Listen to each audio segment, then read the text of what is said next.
आप देख रहे हैं अपना पसंदीदा YouTube channel all in one. मैं वंदना गुप्ता आपका तहे दिल से स्वागत करती हूं। आई होप कि आप सब जहां भी होंगे स्वस्थ होंगे, मस्त होंगे और अपने एम के प्रति ज़बरदस्त डटे होंगे। फ्रेंड्स, आज मैं लूसेंट बुक से साइंस के में फिजिक्स का ऑब्जेक्टिव क्वेश्चन आप लोग के लिए लेकर आई हूं, जो कि किसी भी कंपटीशन की दृष्टि से बहुत ही महत्वपूर्ण है और बहुत कोई भी आप कंपटीशन देंगे तो इसमें से ज़रूर ही क्वेश्चन आते हैं। तो चलिए क्वेश्चन को स्टार्ट करते हैं। क्वेश्चन, कार्य का मात्रक है, तो दोस्तों इसका राइट आंसर होगा ए जूल। कार्य का मात्रक जूल होता है। नेक्स्ट, प्रकाश वर्ष इकाई है किसकी? तो दोस्तों इसका राइट आंसर होगा ए दूरी की। प्रकाश वर्ष जो होता है वो दूरी की इकाई है। नेक्स्ट, एम्पियर मात्रक है किसका? तो दोस्तों इसका राइट आंसर होगा सी विद्युत धारा का। आगे, निम्नलिखित में से समय का मात्रक नहीं है, तो दोस्तों इसका राइट आंसर है सी प्रकाश वर्ष। प्रकाश वर्ष जो है वो समय का मात्रक नहीं है। आगे, पारसेक इकाई है किसकी? तो दोस्तों इसका राइट आंसर होगा ए दूरी की। पारसेक जो है वो दूरी की इकाई होती है, तो A is the right answer. Next, निम्नलिखित में से कौन सा एक सुमेलित नहीं है? निम्नलिखित में से कौन सा एक सुमेलित नहीं है? तो फ्रेंड्स इसका राइट आंसर होगा डी सेल्सियस, ऊष्मा की इकाई। तो D is the right answer. आगे, ल्यूमेन किसका मात्रक है? जो ल्यूमेन होता है वो किसका मात्रक होता है? तो फ्रेंड्स इसका राइट आंसर होगा बी ज्योति फ्लक्स का। ज्योति फ्लक्स का मात्रक जो होता है वो ल्यूमेन होता है, तो B is the right answer. Next, दाब का मात्रक क्या होता है, मतलब क्या है? तो दोस्तों इसका राइट आंसर है ए पास्कल। पास्कल जो होता है वो दाब का मात्रक होता है, तो A is the right answer. आगे, कैंडिला मात्रक है किसका? जो कैंडिला होता है वो किसका मात्रक है? तो दोस्तों इसका राइट आंसर है डी ज्योति तीव्रता। ज्योति तीव्रता का मात्रक है। आगे, यंग प्रत्यास्थता गुणांक का एसआई मात्रक है, मतलब कितना? तो फ्रेंड्स इसका राइट आंसर होगा सी न्यूटन प्रति मीटर स्क्वायर 2। आगे, निम्नलिखित युग्मों में से किन भौतिक राशियों के समान विमीय सूत्र नहीं है? क्वेश्चन को फिर से देखिएगा, वेरी मोस्ट इंपॉर्टेंट क्वेश्चन। निम्नलिखित युग्मों में से किन भौतिक राशियों के समान विमीय सूत्र नहीं है? तो दोस्तों इसका राइट आंसर होगा ए बल एवं दाब। बल एवं दाब जो है वो विमीय सूत्र नहीं होते हैं, तो A is the right answer. आगे, अदिश राशि है, तो फ्रेंड्स इसका राइट आंसर होगा ए ऊर्जा, यानी कि ऊर्जा जो होती है वो एक अदिश राशि होती है, तो A is the right answer. Next, निम्नलिखित में सदिश राशि है कौन सी? तो फ्रेंड्स इसका राइट आंसर है वेग, यानी कि ए। वेग जो होता है वो सदिश राशि होता है, तो इसका राइट आंसर होगा ए। आगे, पदार्थ के संवेग और वेग के अनुपात से कौन सी भौतिक राशि प्राप्त की जाती है? वेरी इंपॉर्टेंट क्वेश्चन, फिर से देखिए। पदार्थ के संवेग और वेग के अनुपात से कौन सी भौतिक राशि प्राप्त की जाती है? तो दोस्तों इसका राइट आंसर होगा सी द्रव्यमान। जो भौतिक राशि मिलती है वो है द्रव्यमान, तो C is the right answer. आगे, शून्य में स्वतंत्र रूप से गिरने वाली वस्तुओं का, तो दोस्तों इसका राइट आंसर होगा सी समान त्वरण होता है, तो C is the right answer. Next, जब 2 केजी वाले द्रव्यमान पर 5 न्यूटन का बल लगाया जाता है तो उत्पन्न होने वाला त्वरण होगा क्या?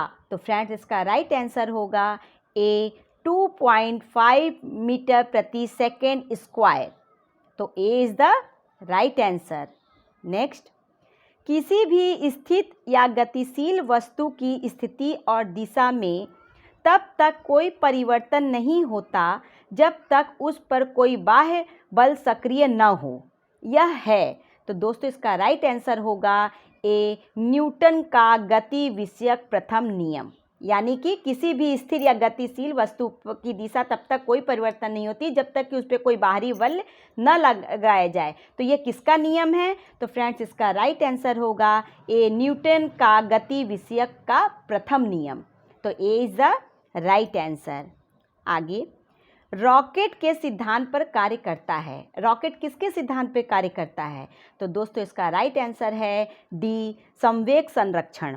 रॉकेट जो है वो संवेग संरक्षण के सिद्धांत पर कार्य करता है। तो D is the right answer. Next, अश्व यदि एकाएक चलना प्रारंभ कर दे तो अश्वारोही के गिरने की आशंका का कारण क्या है?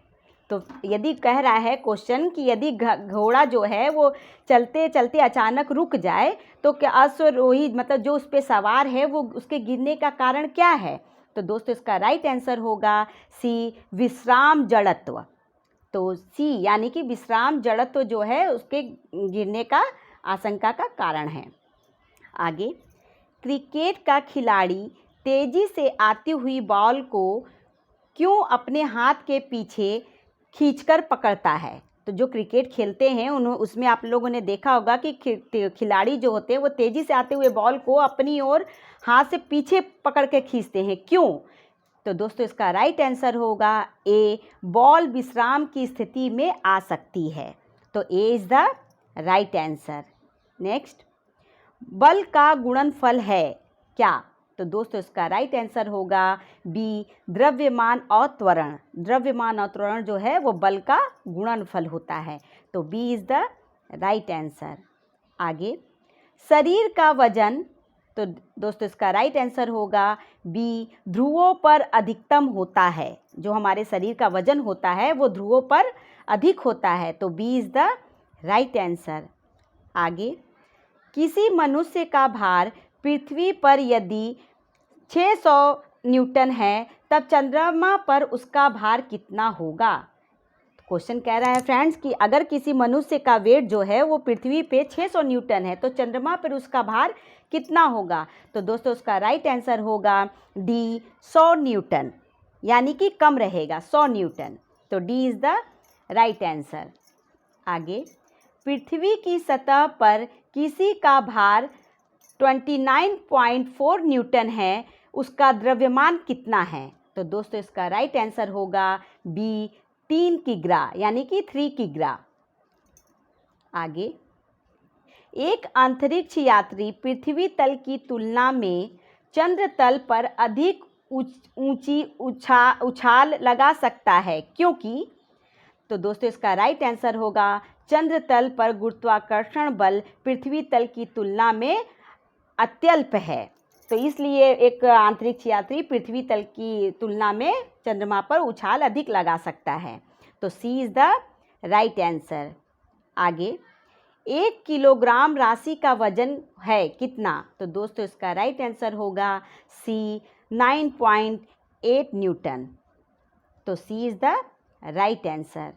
आगे, जड़त्व आघूर्ण व कोणीय त्वरण का गुणनफल होता है क्या?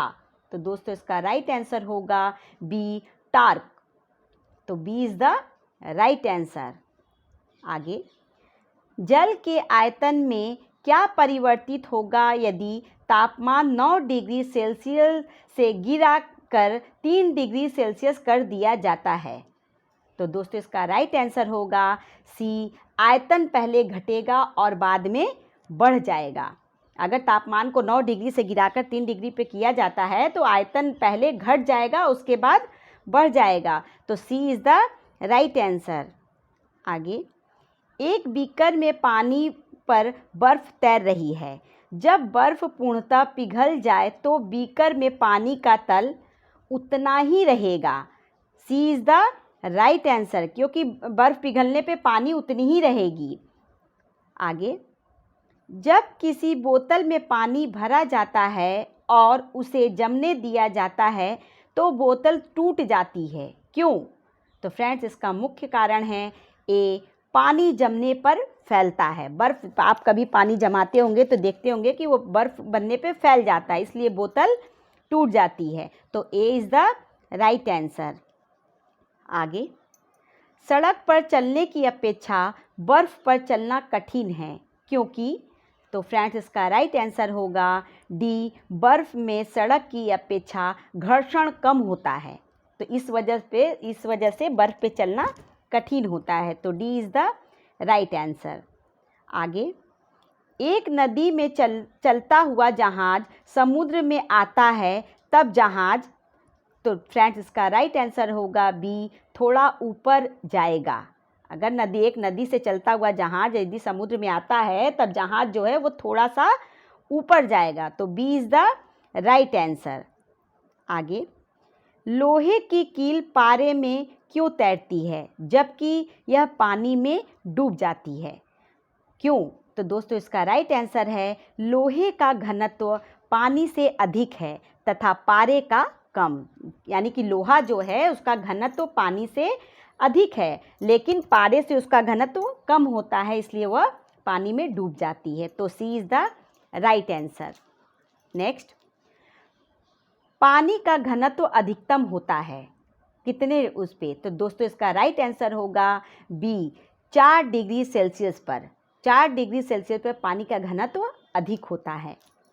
आगे, वस्तु की मात्रा बदलने पर अपरिवर्तित रहेगा, तो फ्रेंड्स इसका राइट आंसर होगा डी, घनत्व। वस्तु की मात्रा बदलने पर घनत्व अपरिवर्तित रहेगा, तो D is the right answer.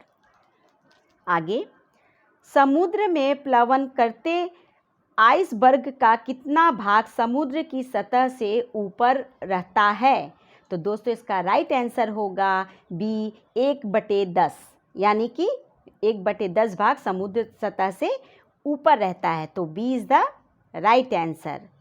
Next, बर्फ़ के 2 टुकड़ों को आपस में दबाने पर टुकड़े आपस में चिपक जाते हैं, क्यों? क्योंकि दाब अधिक होने से बर्फ़ का गलनांक घट जाता है। आपने देखा होगा कि बर्फ़ के 2 टुकड़ों को लीजिए और कस के आपस में दबाइए तो वो चिपक जाते हैं, क्योंकि दाब अधिक होने से बर्फ़ का गलनांक जो है वो कम हो जाता है, तो A is the right answer.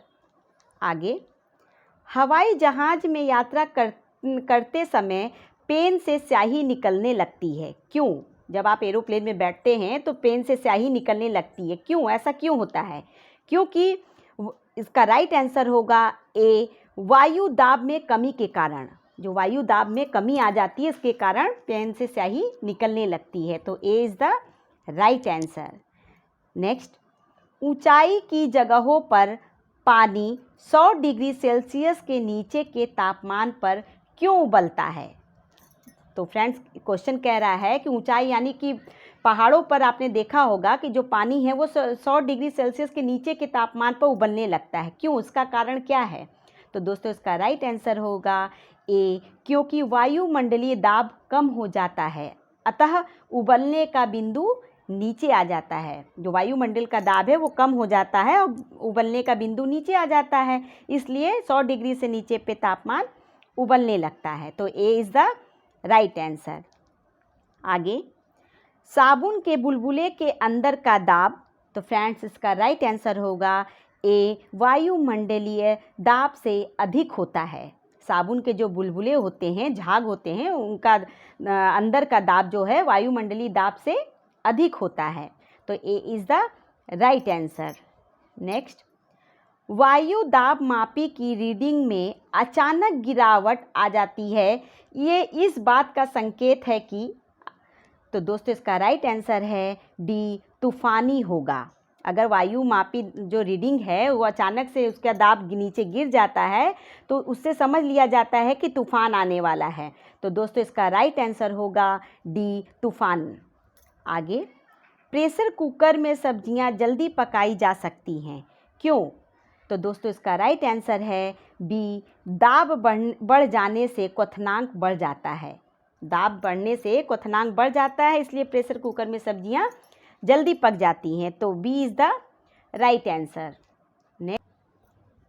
Next, hydrogen से भरा रबड़ का गुब्बारा वायु में ऊपर जाकर फट जाता है, क्यों? क्योंकि फ्रेंड्स इसका राइट आंसर होगा डी, वायु दाब घट जाता है। आपने देखा होगा कि गैस भरे गुब्बारे को अगर ऊपर उड़ाइए तो वो उड़ता है और उड़ते उड़ते ऊपर जाकर फट जाता है, क्योंकि वायु दाब उसका घट जाता है, इसलिए वो फट जाता है। तो D is the right answer. Next, सूर्य में निरंतर ऊर्जा का सृजन किस कारण होता रहता है? तो दोस्तों इसका राइट आंसर है ए, नाभिकीय संलयन। सूर्य में जो ऊर्जा निरंतर होता रहता है, ऊर्जा का सृजन, वो नाभिकीय संलयन की वजह से होता है। तो दोस्तों इसका राइट आंसर है ए। नेक्स्ट, चाबी भरी घड़ी में कौन सी ऊर्जा होती है? तो दोस्तों इसका राइट आंसर है बी, स्थितिज ऊर्जा। चाबी में जो घड़ी भरी जाती है उसमें कौन सी ऊर्जा भरी जाती है? तो फ्रेंड्स इसका राइट आंसर होगा बी, स्थितिज ऊर्जा। आगे, जब हम रबड़ के गद्दे वाले सीट पर बैठते हैं या गद्दे पर लेटते हैं तो उसका आकार परिवर्तित हो जाता है, ऐसा पदार्थ में पाया जाता है, क्यों? कह रहा है कि अगर हम किसी गद्दे वाले मतलब मोटे गद्दे वाले सीट पे बैठते हैं या बेड पे लेटते हैं तो उसके आकार में परिवर्तन हो जाता है, वह किस कारण होता है? तो दोस्तों इसका राइट आंसर होगा बी, स्थितिज ऊर्जा, यानी कि स्थितिज ऊर्जा के कारण ऐसा होता है। आगे, निम्नलिखित में से किसमें गतिज ऊर्जा नहीं है? तो फ्रेंड्स इसका राइट आंसर होगा डी, खींचा हुआ धनुष। खींचे हुए धनुष में गतिज ऊर्जा नहीं होती है। तो D is the right answer. आगे, जब एक चल वस्तु की गति दुगनी हो जाती है तो उसकी गतिज ऊर्जा, तो फ्रेंड्स इसका राइट आंसर होगा बी, चौगनी हो जाएगी। तो उसकी गतिज ऊर्जा जो है वो चौगनी हो जाएगी। तो B is the right answer. आगे, निम्नलिखित में से कौन सा नियम इस कथन को वैध ठहराता है कि द्रव्य का न तो सृजन किया जा सकता है और न ही विनाश? तो फ्रेंड्स इसका राइट आंसर होगा ए, ऊर्जा संरक्षण का नियम। ऊर्जा का संरक्षण का नियम यह बतलाता है कि द्रव्य का न तो सृजन किया जा सकता है और न ही उसका विनाश किया जा सकता है। तो A is the right answer. आगे, साइकिल चलाने वाला मोड़ लेते समय क्यों झुकता है? तो दोस्तों इसका राइट आंसर होगा बी, वह इसलिए झुकता है ताकि गुरुत्व केंद्र आधार के अंदर बना रहे, वह उसे गिरने से बचाएगा। कि मतलब उसका आधार जो है गुरुत्व केंद्र बना रहे ताकि वो गिर ना सके, इसलिए आपने देखा होगा कि साइकिल चलाने वाला मोड़ पे हल्का सा आगे की ओर झुक जाता है। तो B is the right answer. आगे, दूध से क्रीम निकालने में कौन सा बल लगता है? तो दोस्तों इसका राइट आंसर होगा ए, अपकेंद्रीय बल। अपकेंद्रीय बल के द्वारा दूध से क्रीम निकालने में बल लगाया जाता है। तो A is the right answer. आगे, जब एक पत्थर को चांद की सतह से पृथ्वी पर लाया जाता है तो दोस्तों इसका राइट आंसर है बी, इसका भार बदल जाएगा परंतु द्रव्यमान नहीं बदलेगा। कहने का मतलब ये है कि फ्रेंड्स, जब एक पत्थर को चांद से पृथ्वी की सतह पर लाते हैं तो इसका भार बदल जाएगा, वेट में अंतर आएगा, परंतु इसका द्रव्यमान में कोई परिवर्तन नहीं होगा। तो B is the right answer. आगे, किसी लिफ्ट में बैठे हुए व्यक्ति को अपना भार कब अधिक मालूम पड़ेगा? मतलब लिफ्ट चल रही है और आपको अपना, उसके अंदर जो व्यक्ति बैठा है तो उसे कब पता चलेगा कि उसका भार अधिक हो गया है? तो दोस्तों इसका राइट आंसर है बी, जब लिफ्ट त्वरित गति से ऊपर जा रही हो। जब लिफ्ट त्वरित गति से ऊपर की ओर जाती है तब इंसान को महसूस होता है कि उसका भार अधिक है।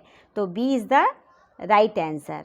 नेक्स्ट, एक लिफ्ट में किसी व्यक्ति का प्रत्यक्ष भार वास्तविक भार से कम होता है जब लिफ्ट जा रही हो। मतलब एक लिफ्ट अगर चल रही है तो किसी व्यक्ति का प्रत्यक्ष भार वास्तविक भार से कब कम महसूस होगा? तो दोस्तों इसका राइट आंसर होगा बी, त्वरण के साथ नीचे। जब लिफ्ट नीचे आती है तो इंसान को वास्तविक भार से कम भार महसूस होता है। तो B is the right answer. आगे, पृथ्वी के गुरुत्वाकर्षण का कितना भाग चंद्रमा के गुरुत्वाकर्षण के सबसे नज़दीक है? तो फ्रेंड्स इसका राइट आंसर है सी, 1/6, यानी कि सी इज़ द राइट आंसर। आगे, लोलक की कलाविधि क्या है? तो दोस्तों इसका राइट आंसर है लंबाई के ऊपर निर्भर करता है। तो B is the right answer. आगे, लोलक घड़ियाँ गर्मियों में क्यों सुस्त हो जाती हैं? जो लोलक घड़ी होती है वो गर्मी के दिन में क्यों सुस्त हो जाती है? तो दोस्तों इसका मुख्य कारण है लोलक की लंबाई बढ़ जाती है, जिससे इकाई दोलन में लगा हुआ समय बढ़ जाता है। तो C is the right answer. Next, किसी सरल लोलक की लंबाई 4% बढ़ा दी जाए तो उसका आवर्तक काल? तो दोस्तों इसका राइट आंसर है बी 2% बढ़ जाएगा। अगर लोलक की लंबाई 4% बढ़ा दी जाती है तो उसका आवर्तन काल 2% बढ़ेगा। तो B is the right answer. Next, पार्श्व विकृति तथा अनुदैर्ध्य विकृति के अनुपात को कहते हैं क्या? तो दोस्तों इसका राइट आंसर होगा ए पुवासो अनुपात। तो A is the right answer. Next, वर्षा की बूंद गोलाकार होती हैं, क्यों? जो बारिश होती है आपने देखा होगा कि उसकी बूंदें जो हैं वो गोल गोल होती हैं, क्यों? इसका क्या कारण है? तो दोस्तों इसका राइट आंसर है ए सतही तनाव के कारण, यानी कि सतह के तनाव के कारण वर्षा की बूंदें गोल आकार की होती हैं। ए is the right answer. Next, तेल दीप की बत्ती में तेल के कारण ऊपर उठता है। तेल दीप की बत्ती जो होती है में तेल किसके कारण ऊपर उठता है? तो दोस्तों इसका राइट आंसर होगा बी केशिका क्रिया। केशिका क्रिया के कारण तेल जो है वो ऊपर उठता है। तो B is the right answer. Next, श्यानता की इकाई क्या होती है? तो दोस्तों इसका राइट आंसर है ए पॉइज। श्यानता की इकाई जो होती है वह है पॉइज। तो A is the right answer. आगे, उत्प्लावकता के से संबंधित वैज्ञानिक हैं कौन? तो दोस्तों इसका राइट आंसर है ए आर्किमिडीज। आर्किमिडीज जो हैं उत्प्लावकता से संबंधित वैज्ञानिक हैं। आगे, महान वैज्ञानिक आर्किमिडीज संबंधित थे कहाँ से? मतलब जो महान वैज्ञानिक आर्किमिडीज थे वो कहाँ के थे? तो दोस्तों इसका राइट आंसर है बी जर्मनी। वो जर्मनी के रहने वाले थे। तो B is the right answer. आगे, ध्वनि तरंगों की प्रकृति होती है क्या? ध्वनि तरंगों की प्रकृति जो होती है वो अनुदैर्ध्य होती है। तो B is the right answer. Next, अश्रव्य तरंगों की आवृत्ति होती है कितनी? तो दोस्तों इसका राइट आंसर होगा ए 20 हर्ट्ज से कम। जो अश्रव्य तरंगें होती हैं उनकी आवृत्ति 20 हर्ट्ज से कम होती है। तो A is the right answer. आगे, पराश्रव्य ध्वनि तरंगों की आवृत्ति होती है कितनी? तो दोस्तों इसका राइट आंसर है डी 20,000 हर्ट्ज से अधिक। तो फ्रेंड्स, पराश्रव्य ध्वनि तरंगों की आवृत्ति जो है वो 20,000 हर्ट्ज से अधिक होती है। तो D is the right answer. आगे, ध्वनि तरंगे हैं कैसी? तो दोस्तों इसका राइट आंसर है ए लंबवत।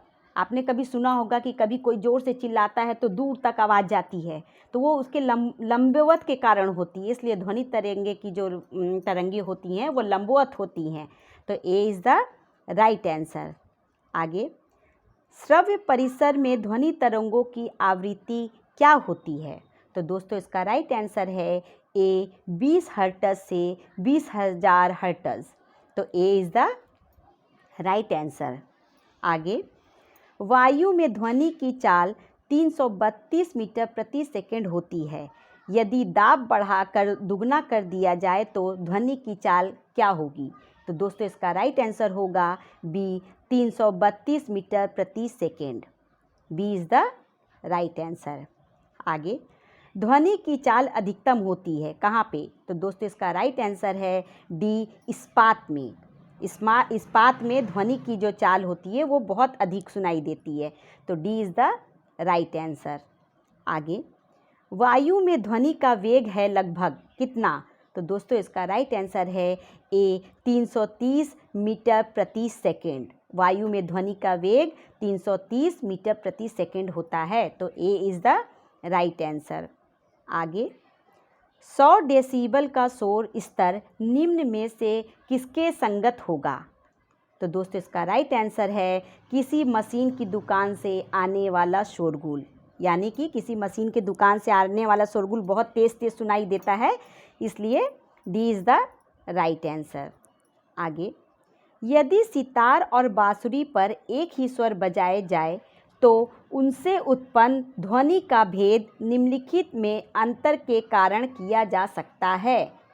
तो फ्रेंड्स, इसका राइट आंसर होगा डी, केवल ध्वनि गुणता। केवल ध्वनि के आधार पर पहचाना जा सकता है कि ये सितार बज रहा है या बांसुरी बज रही है। तो D is the right answer.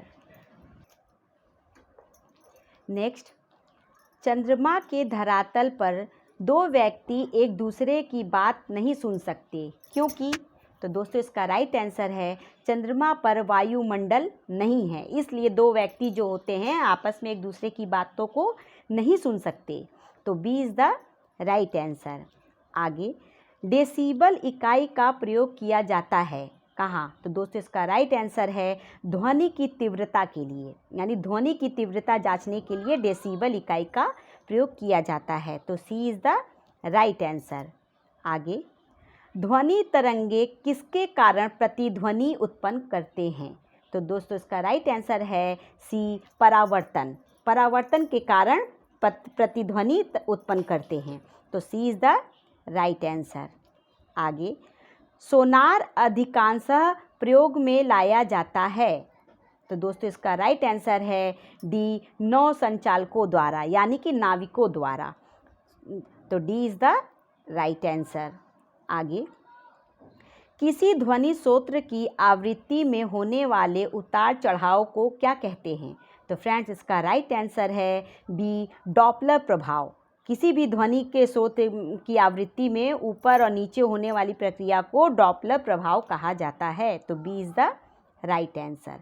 आगे, पास आती हुई रेलगाड़ी की सीटी की आवृत्ति या तीक्ष्णता बढ़ जाती है, ऐसा किस परिघटना के कारण होता है? Very very most important question. फिर से देखिएगा, पास आती हुई रेलगाड़ी की सीटी की आवृत्ति या तीक्ष्णता बढ़ जाती है। जब कोई रेलगाड़ी पास आती है, आपने देखा होगा कि उसके हॉर्न की सीटी जो होती है वो या उसकी तीक्ष्णता मतलब आवाज़ बढ़ जाती है। ऐसा किस परिघटना, ऐसा क्यों होता है? तो दोस्तों, इसका राइट आंसर है बी, डॉपलर प्रभाव। डॉपलर प्रभाव के कारण ऐसा होता है। तो B is the right answer. आगे, केल्विन मान से मानव शरीर का सामान्य ताप है कितना? जो केल्विन मान से होता है, मनुष्य के शरीर का तापमान कितना होता है? तो दोस्तों, इसका राइट आंसर होगा डी, 310। आगे, कितना तापमान होने पर पाठ्यांक सेल्सियस और फ़ारेनहाइट तापमापियों में एक ही होंगे? मतलब कितना तापमान होने पर जो पाठ्यांक जो है सेल्सियस और फ़ारेनहाइट पे एक ही होगा? तो दोस्तों, इसका राइट आंसर है -40 डिग्री। -40 डिग्री पर दोनों एक ही बताएगा। तो ये इज़ द राइट आंसर। आगे, न्यूनतम संभवत ताप है कितना? तो दोस्तों, इसका राइट आंसर होगा ए, -263 डिग्री सेल्सियस। आगे, किसी मनुष्य के शरीर का किसी मनुष्य के शरीर का सामान्य तापक्रम होता है कितना? तो दोस्तों, इसका राइट आंसर होगा ए, 98 डिग्री फ़ारेनहाइट। जो किसी भी सामान्य मनुष्य के शरीर का तापमान नॉर्मल यही होता है, 98 डिग्री फ़ारेनहाइट। तो A is the right answer. आगे, एक स्वस्थ मनुष्य के शरीर का ताप कितना होगा? तो दोस्तों, इसका राइट आंसर होगा ए, 37 डिग्री सेल्सियस। जो स्वस्थ मनुष्य होगा उसके शरीर का ताप 37 डिग्री सेल्सियस होगा। तो A is the right answer. आगे, ठंड के दिनों में लोहे के गुटके और लकड़ी के गुटके को प्रातःकाल में छुए तो लोहे का गुटका ज़्यादा ठंडा लगता है, क्यों? आपने भी महसूस किया होगा कि कभी ठंड के दिनों में लोहे को छूते हैं तो वो ज़्यादा ठंडा लगता है बजाय लकड़ी की अपेक्षा। ऐसा क्यों होता है? तो दोस्तों, इसका राइट आंसर होगा बी, लकड़ी की तुलना में लोहा ऊष्मा का अच्छा चालक है। लोहा जो होता है वो लकड़ी से अच्छा ऊष्मा का चालक होता है, इसलिए वो छूने में अधिक ठंडा लगता है। तो B is the right answer. Next, आणविक संगठन के द्वारा ऊष्मा का संप्रेषण क्या कहलाता है? Very very most important question. आणविक संगठन के द्वारा ऊष्मा का संप्रेषण क्या कहलाता है? तो दोस्तों इसका राइट आंसर होगा बी, संवहन। ऊष्मा का संप्रेषण जो है वो संवहन कहलाता है, तो B is the right answer. Next, निम्नलिखित द्रवों में कौन सा ऊष्मा का बहुत अच्छा चालक है? तो दोस्तों इसका राइट आंसर है ए, पारा। पारा जो है ऊष्मा का बहुत ही अच्छा चालक होता है, तो A is the right answer. Next, शीतकाल में कपड़े हमें गर्म रखते हैं, क्यों? जो जाड़े का मौसम होता है उसमें हमें कपड़े गर्म रखते हैं, क्यों? क्योंकि इसका राइट आंसर है डी, शरीर की ऊष्मा को बाहर जाने से रोकते हैं। शरीर की ऊष्मा को बाहर जाने से रोकते हैं, इसलिए शीतकाल में कपड़े हमें गर्म रखते हैं। D is the right answer. Next, ग्रीष्मकाल में हमें सफ़ेद वस्त्र धारण करने की सलाह दी जाती है, क्यों? आपने देखा होगा कि गर्मी के दिन में लोग सफ़ेद कपड़े ज़्यादा पहनते हैं, क्यों? इसका क्या कारण है? तो दोस्तों इसका राइट आंसर है सी, सफ़ेद वस्त्र ताप का कम अवशोषण करती है। जो सफ़ेद कपड़े होते हैं वो ताप को कम अवशोषित करती है, इसलिए सफ़ेद कपड़े पहने जाते हैं। आगे, न्यून तापमानों का अनुप्रयोग होता है, वेरी इंपॉर्टेंट क्वेश्चन।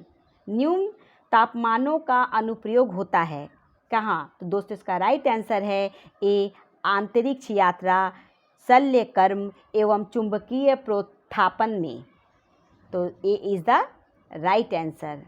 आगे, तेज़ हवा वाली रात्रि में ओस नहीं बनती है, क्यों?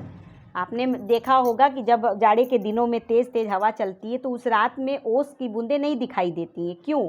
तो दोस्तों इसका मुख्य कारण है ए, वाष्पीकरण की दर तेज़ हो जाती है। वाष्पीकरण की दर वो जल्दी जल्दी तेज़ हो जाएगी, इसीलिए ओस की बूंदें नहीं बनती हैं, तो A is the right answer. आगे, ठोस कपूर से कपूर वाष्प बनाने की प्रक्रिया को क्या कहते हैं? तो दोस्तों इसका राइट आंसर है डी, ऊर्ध्वपातन। ऊर्ध्वपातन, तो D is the right answer. आगे, मनुष्य आर्द्रता से परेशानी महसूस करता है, इसका निम्न में से उपयुक्त कारण क्या है?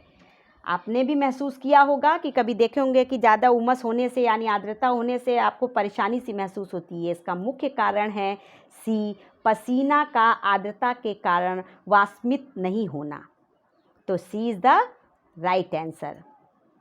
आगे, किसी द्रव्य का उसके क्वथनांक से पूर्व उसके वाष्प में बदलने की प्रक्रिया को क्या कहते हैं?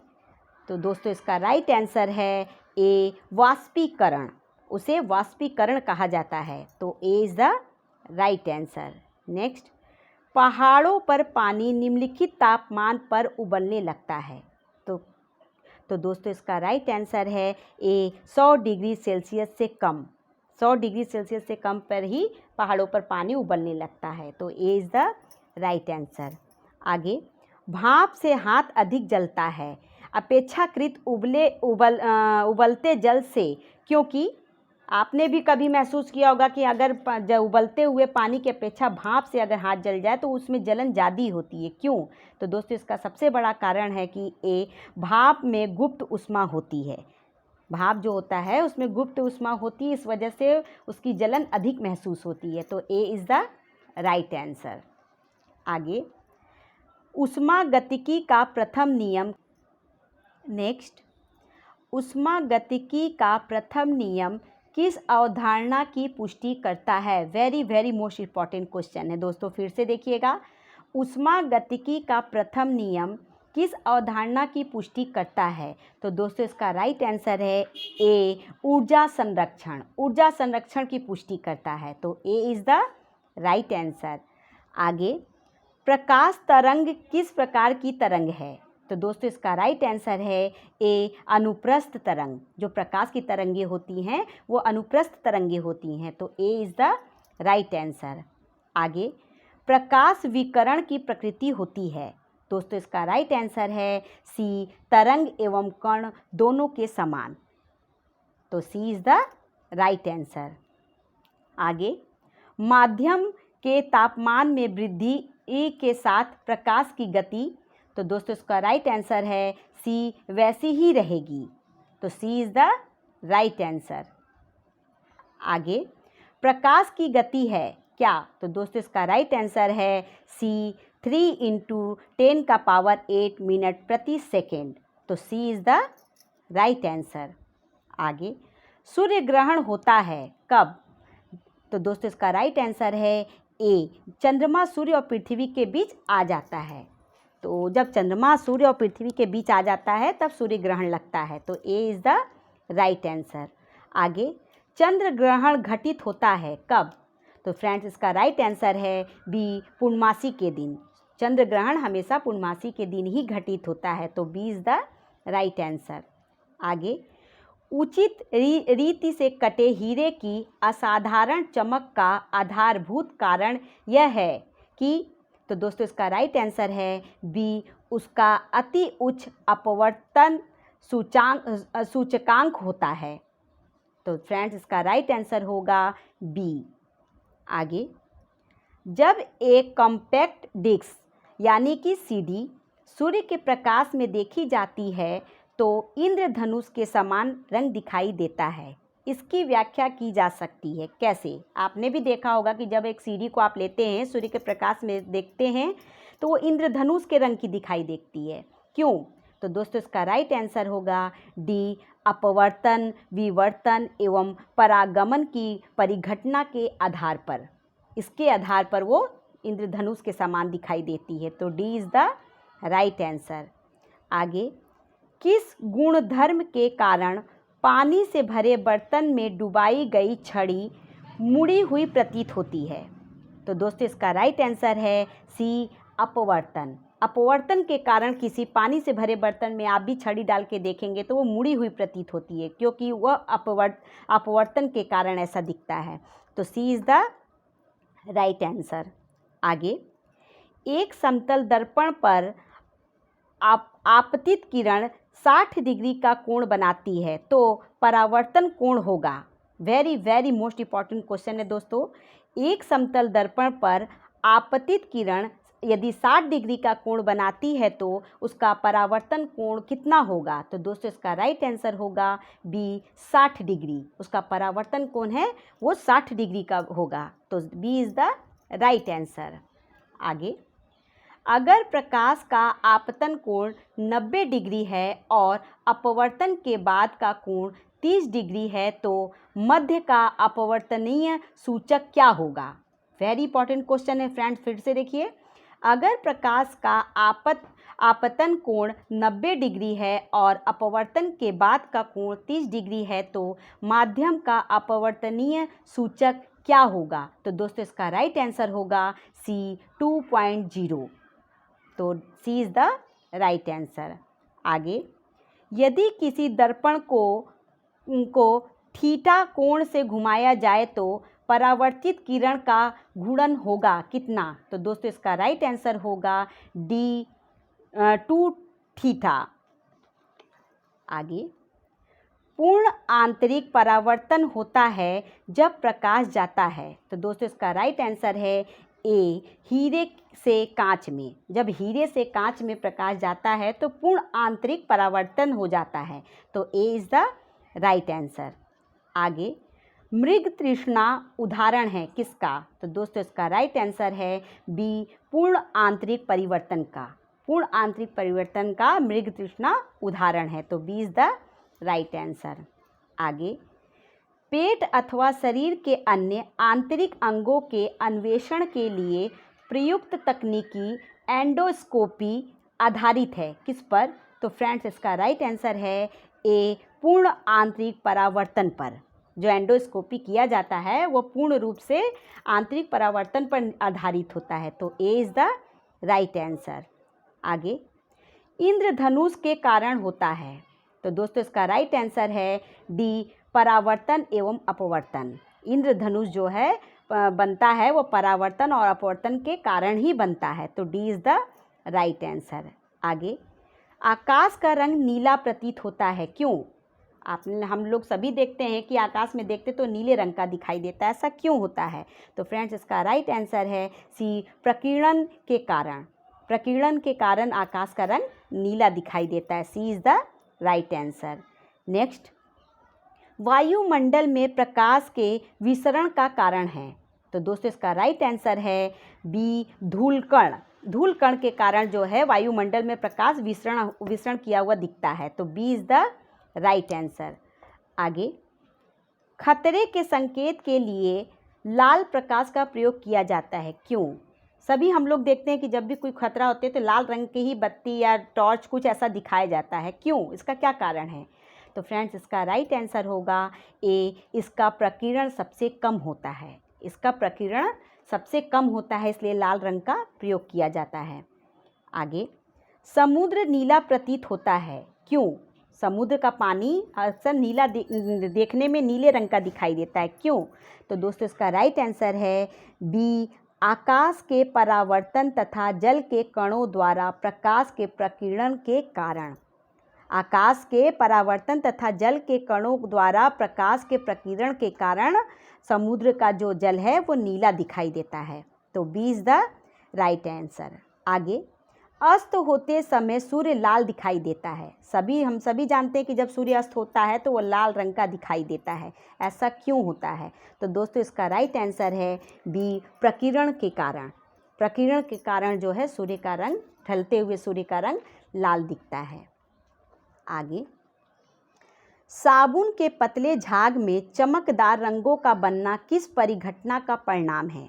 साबुन में जो झाग बनते हैं पतले, वो चमकदार और शाइनिंग करते हुए दिखते हैं, वो किस घटना के कारण होता है? तो दोस्तों इसका राइट आंसर है ए, बहुलित परावर्तन और व्यक्तीकरण। बहुलित परावर्तन और व्यक्तीकरण के कारण वो चमकता हुआ, शाइनिंग करता हुआ दिखता है, तो इसका राइट आंसर है ए। आगे, मोटर कार में पश्च दृश्य के लिए कौन सा दर्पण प्रयुक्त होता है? यानी कि मोटर कार जब चलाते हैं लोग तो उसमें जो शीशा लगा रहता है पीछे देखने के लिए, उसमें कौन सा लगा रहता है, किस दर्पण का प्रयोग किया जाता है? तो दोस्तों इसका राइट आंसर होगा डी, उत्तल दर्पण। उसमें उत्तल दर्पण का प्रयोग किया जाता है, तो D is the right answer. आगे, दाढ़ी बनाने के लिए काम में लेते हैं। फ्रेंड्स, आप लोगों ने देखा होगा कि हमेशा शेविंग करते समय जो शीशा लिया जाता है वो कौन सा लिया जाता है? तो दोस्तों इसका राइट आंसर है ए, अवतल दर्पण। उसमें अवतल दर्पण का प्रयोग किया जाता है, तो A is the right answer. आगे, मानव आँख की रेटिना पर कैसा प्रतिबिंब बनता है? फ्रेंड्स, हम लोग का जो आँख है, हम लोग जो देखते हैं तो हमारी रेटिना पर कैसा प्रतिबिंब बनता है अगर हम किसी चीज़ को देख रहे हैं? तो दोस्तों इसका राइट आंसर है ए, वास्तविक एवं उल्टा। मतलब सही और एकदम वास्तविक चीज़ दिखता है और उल्टा दिखता है, तो A is the right answer. आगे, 1.5 मीटर लंबे व्यक्ति को अपना संपूर्ण प्रतिबिंब देखने के लिए आवश्यक दर्पण की न्यूनतम लंबाई होगी। मतलब 1.5 मीटर ऊंचे व्यक्ति को अपना पूरा रूप देखने के लिए कौन से दर्पण की आवश्यकता होगी? तो दोस्तों इसका राइट आंसर होगा बी, 0.75 मीटर। 0.75 मीटर दर्पण की, न्यूनतम दर्पण की आवश्यकता होगी, तो B is the right answer. आगे, जब कोई वस्तु दो समानांतर समतल दर्पण के बीच रखी जाती है तो बने हुए प्रतिबिंबों की संख्या क्या होगी? जब कोई वस्तु को समतल दर्पण के बीच में रखी जाएगी तो उसकी प्रतिबिंबों की संख्या क्या होगी? तो दोस्तों उसका राइट आंसर होगा अनंत। उसके जो प्रतिबिंब होंगे वो अनंत बनेंगे, तो D is the right answer. आगे, पानी में हवा का बुलबुला वैसे ही काम करेगा जैसा? तो दोस्तों इसका राइट आंसर है डी, अवतल लेंस। अवतल लेंस की तरह पानी में हवा का बुलबुला काम करता है, तो D is the right answer. आगे, धूप के चश्मे की क्षमता होती है कितनी? तो दोस्तों जो हम लोग धूप में काला चश्मा लगाते हैं उसकी क्षमता कितनी होती है? तो फ्रेंड्स इसका राइट आंसर है ए, 0 डायोप्टर। 0 डायोप्टर क्षमता होती है, तो A is the right answer. आगे, यदि किसी ऐनक के लेंस का पावर +2 डायोप्टर हो तो इसके फोकस की दूरी कितनी होगी? तो दोस्तों इसका राइट आंसर है सी, 50 सेंटीमीटर। अगर 2+ हो तो उसकी फोकस की दूरी 50 सेंटीमीटर होगी, सी इज़ द राइट आंसर। आगे, किसी अपारदर्शी वस्तु का रंग उस रंग के कारण होता है जिससे वह तो फ्रेंड्स इसका राइट आंसर है सी, परावर्तित करता है। तो C is the right answer. Next, लाल कांच को अधिक ताप पर गर्म करने पर वह दिखाई देगा। Very very most important question. लाल कांच को अधिक ताप पर गर्म करने पर वह दिखाई देगा, मतलब लाल कांच के टुकड़े को अधिक ताप पर गर्म करिए तो वह किस रंग का दिखाई देगा। तो फ्रेंड्स इसका राइट आंसर है बी, हरा, वह हरे रंग का दिखाई देगा। तो फ्रेंड्स आपको मेरा वीडियो कैसा लगा? अगर अच्छा लगा हो तो प्लीज़ इसको लाइक करिए, सब्सक्राइब करिए और कमेंट करके मुझे बताइए कि आप लोग को मेरा वीडियो कैसा लग रहा है, ताकि मैं इससे भी और भी अच्छा वीडियो बनाकर आप तक सब तक पहुंचा सकूं। तो आज के लिए बस इतना ही। तब तक थैंक यू सो मच।